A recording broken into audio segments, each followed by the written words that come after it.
আসসালামু আলাইকুম। আশা করি সবাই ভালো আছেন। ছাগলগুলো আলহামদুলিল্লাহ বর্তমান ঘাসের অভাব, তারপরেও করার কিছু নাই।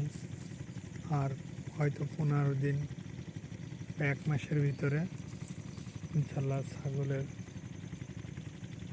ঘাস বড় হয়ে যাবে। গরম পড়লেই ঘাস বড় হয়ে যাবে। ছাগলগুলো আগে একটু ছোট ছিল, এখন বড় হয়ে গেছে। এখনো 4 মাস বাকি কোরবানির।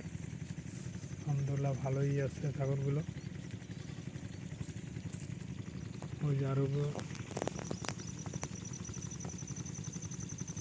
যদি কারোর কোরবানির সময় ছাগল, খাসি ছাগল লাগে, তাহলে SMS করে জানাবেন।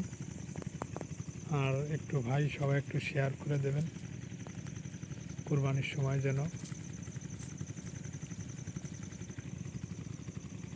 আমার খামারে আসবেন, এসে ছাগল কিনে রেখে যাবেন। দরকার হয় কোরবানির দিন নিয়ে যাবেন, সমস্যা নাই। আসলে আমি বড় খামারি না যে আগই দিয়ে আসবো, ফ্রি করে দেব। যাই হোক, আপনারা যদি খামারে ছাগল কিনতে চান, কোরবানির আগেও যদি কিনে রেখে যান, তাহলে আমি আপনাদের ওই 1 সপ্তাহ 5 দিন হোক পেলে দেবো আমার খামার থেকে। যদি ভালো লাগে ভিডিওর শেয়ার, ফলো, লাইক করে দেবেন। আসসালামু আলাইকুম।